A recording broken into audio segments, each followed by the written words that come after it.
Welcome back, everyone. Ready for another deep dive? This one takes us to a town called Pinewood, nestled in the Sierra foothills. Charming shops, friendly faces, that classic small-town vibe.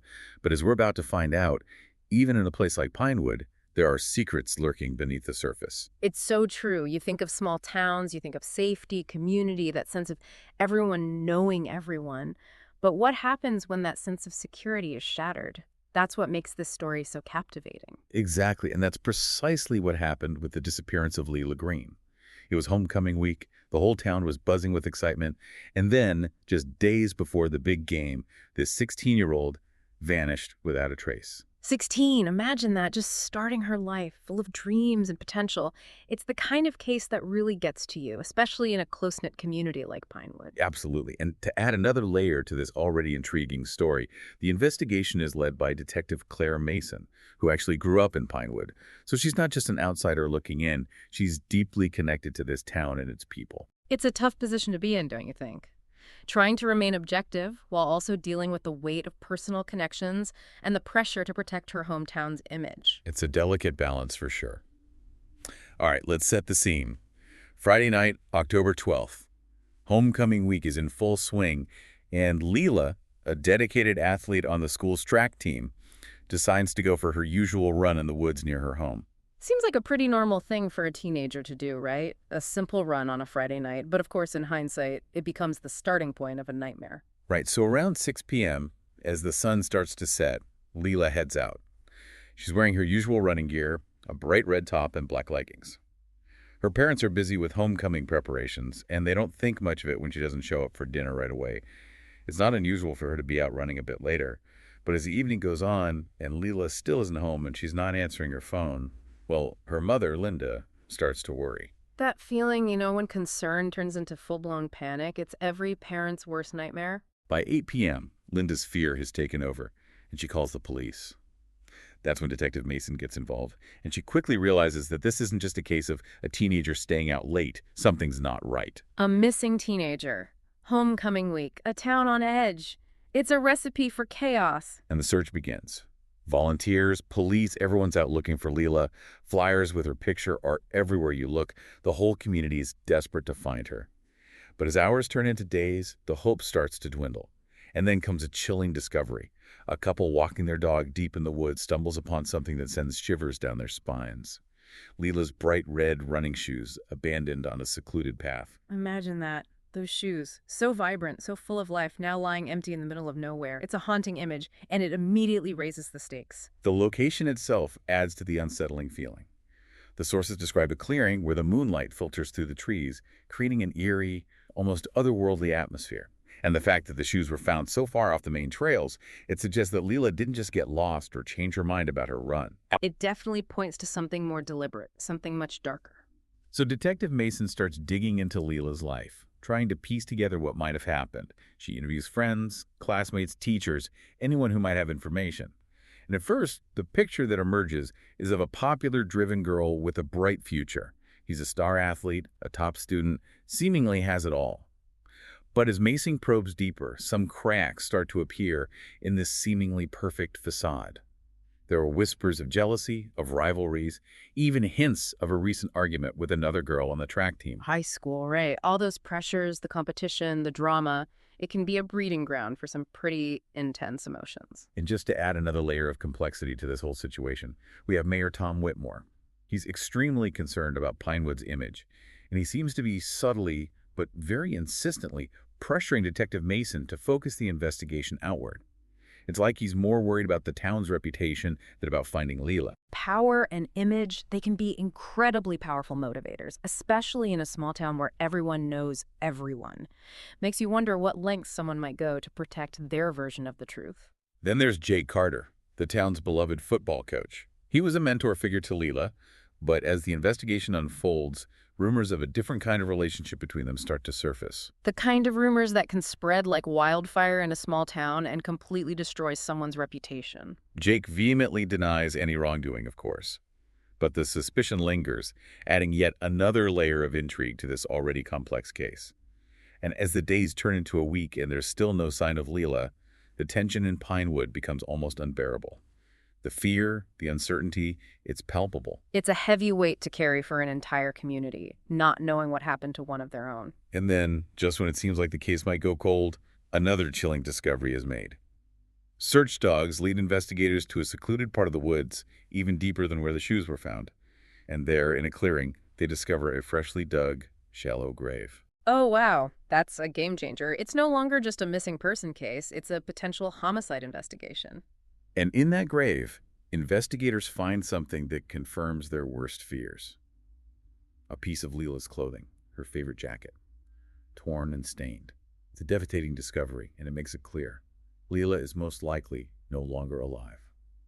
So the question is, who is responsible? Who had the motive, the opportunity, and the means to do this?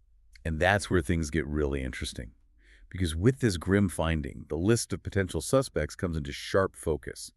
Each one with their own secrets, their own connections to Leela, and their own possible reasons for wanting her gone. It's like a puzzle, and we need to find the missing pieces. We're at a crossroads in the investigation now. Leela's gone, and we have to figure out what happened to her. We've got a few people who stand out right away, people with secrets and connections to Leela. It's like each one of them has a piece of the puzzle. Right, and none of them seem to want to give up those pieces. You've got Jake Carter, the football coach. Rumors are swirling about their relationship. Then there's Cassie Donovan, the rival on the track team, who clearly had some bad blood with Leela. And of course, we can't forget Nate Richards, the ex-boyfriend. He was pretty torn up about the breakup. It's Detective Mason's job to sort through all of this. It's not just about finding evidence, it's about understanding people, their motivations, their secrets, the things they don't want to admit, even to themselves. Let's start with Jake. He was a mentor to Leela, a well-respected guy in the community, but then these rumors about an inappropriate relationship start to surface, and suddenly he's suspect number one. What did the investigation uncover about their relationship? Was there any truth to those rumors? It's a tricky one. People love to gossip. The stories got more and more exaggerated, like whispers in the wind. Some said they saw them together late at night. Others claimed they read suggestive text messages. But when Detective Mason pressed for specifics, it all seemed to fall apart. A lot of smoke, but no real fire, at least not yet. So, a lot of talk, but no concrete evidence. Did Jake have an alibi for the night Leela disappeared? He said he was home, getting ready for the big homecoming game. His wife backed him up at first. But then a few students mentioned seeing him at the party earlier that night, the same party Leela was at before she vanished. So there's a gap in his timeline. He's at the party, then he's supposedly at home. But nobody can verify his whereabouts during those crucial hours when Leela went missing. That's a problem, isn't it? Those missing hours are like a black hole. We don't know what he was doing, who he was with, or where he was. Definitely raises some red flags. And what about the party itself? Did anyone see Leela and Jake together that night? Was there any indication of tension? Any arguments? Some people said they saw them talking, but their accounts were all over the place. Some said they seemed friendly, others thought they were arguing. You know how it is at parties. Everyone's got a different perspective, and alcohol can cloud people's memories. It's hard to get a clear picture of what really happened. So Jake remains a person of interest. But the investigation also focuses on Cassie Donovan, Leela's rival on the track team. They definitely had a competitive relationship, and it seems like there was more to it than just wanting to win races. Cassie was a good runner, don't get me wrong, but Leela was always a step ahead. It was like Leela's success was a constant reminder of Cassie's own shortcomings, That kind of thing can breed resentment, especially in a small town where everyone's comparing you to each other. That feeling of always being in someone's shadow, it's tough. Did that resentment translate into any threats or actions against Leela? Turns out it did. The investigators found a bunch of angry text messages between Cassie and Leela, sent in the days leading up to Leela's disappearance. There were accusations, insults, even some veiled threats. It was clear that their rivalry had gotten way out of hand. So we have the animosity, we have the motive, but was there anything that actually placed Cassie at the scene? Remember those running shoes? The ones found in the woods? Sure, that was the first big clue in the case. But how does that connect to Cassie? Well, they did some forensic testing, and they found traces of soil on those shoes that matched the soil found near the grave where Leela's jacket was recovered. That's a pretty significant connection. It puts Cassie, or at least her shoes, in both locations. And there's more. Remember the perfume that was found on Leela's jacket? The one they found in the grave? Turns out they found the exact same perfume in Cassie's locker at school. Wow, that's pretty damning evidence. But how could perfume transfer like that? Well, if there was a struggle, a fight maybe, the perfume could have gotten on Leela's jacket that way. Okay, so we have motive and physical evidence linking Cassie to the scene. But we also have Nate Richards, the ex-boyfriend. He was pretty devastated by the breakup, wasn't he? He was. Their breakup was a mess. There was jealousy, accusations, the whole 9 yards. Friends said he was possessive, and some even saw him lurking around Leela's house in the days before she disappeared. And then, of course, there's the fact that he was seen arguing with her at the party. So, another potential suspect with a motive and a connection to Leela. Did he have an alibi for that night? He said he was at a gaming lounge with some friends. And his friends did confirm that he was there for part of the evening. But guess what? There's a gap in his timeline, too. A couple of hours where nobody knows where he was. It's those missing hours again. It seems like everyone connected to Leela has secrets they're trying to hide, pieces of the puzzle they don't want to share. Did Detective Mason confront Nate with this information? How did he react? When she brought it up, he got really defensive, denied everything, said he was being framed because of their past relationship, claimed that his love for Leela was being twisted into something sinister. Love can be a powerful emotion, but it can also be blinding. So we have three very strong suspects: the mentor, the rival, and the ex-boyfriend, each with their own secrets and reasons to want Leela gone. Did any of them crack under pressure? Did anyone confess? For that, you'll have to stick with us for the final part of our deep dive. We'll uncover the truth behind Leela's disappearance and explore the impact this case had on the once peaceful town of Pinewood. All right, we're back. The tension is definitely building.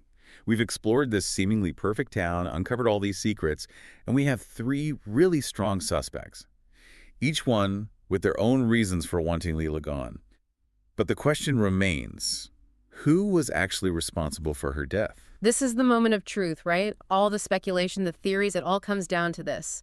We finally get some answers. And sometimes the answers aren't as dramatic as we expect. In this case, it wasn't some big twist or shocking revelation, but more of a slow, careful unraveling of a facade. Cassie Donovan, right? The friend, the rival, the one who seems so devastated by Leela's disappearance, but deep down, she was harboring all this resentment. Exactly. And remember all those little clues. The soil on her shoes, the perfume on Leela's jacket. Those are the pieces Detective Mason used to break through Cassie's carefully constructed story. It's amazing how even the most elaborate lies can fall apart under pressure, isn't it? All those little cracks in her story, those inconsistencies, they start to add up. So what was the breaking point? What made Cassie confess? It was a combination of things, I think. All that evidence piling up, the relentless questioning. She must have realized she couldn't keep up the act anymore. So she finally admitted to everything. She did. During one of the interrogations, she confessed to pushing Leela during an argument at the party.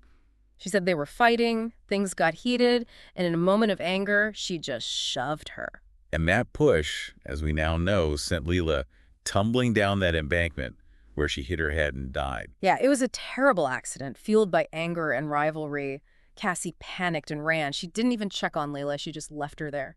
It's a tragic reminder of how quickly things can escalate, how a single moment of anger can have devastating, unintended consequences. And what about that shadowy figure? The one they saw on the CCTV footage near the woods.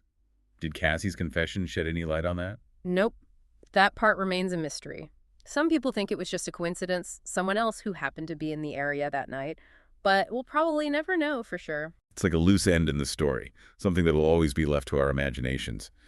So Cassie was held accountable for her actions. But what about the town of Pinewood? How did they move on from this tragedy? Healing takes time, especially in a tight-knit community like Pinewood. They held memorials, vigils. It was a collective process of grieving and trying to make sense of what happened. Did any good come out of this awful situation? Actually, yes. Leela's death sparked an important conversation about mental health, especially for teenagers. The school implemented new programs focused on conflict resolution, emotional awareness, things like that. It's a bittersweet outcome, a legacy born from tragedy. For Detective Mason, it was more than just a case. It was like a journey back to her hometown, a reckoning with its dark side. She had to confront the reality that even in a seemingly perfect place like Pinewood, darkness can exist. And for us, listening to this story, it's a reminder that every town has its secrets. Every person has their struggles. Sometimes the worst things happen not out of evil intent, but from a momentary lapse in judgment, a tragic accident. It's a story that makes you think about your own life, your own choices, the importance of understanding and empathy. Thank you for joining us on this deep dive into the shadows of Pinewood. We'll be back soon with another case, another exploration of the mysteries that lie hidden beneath the surface. Until then, remember, even in the brightest of places, darkness can always find a way in.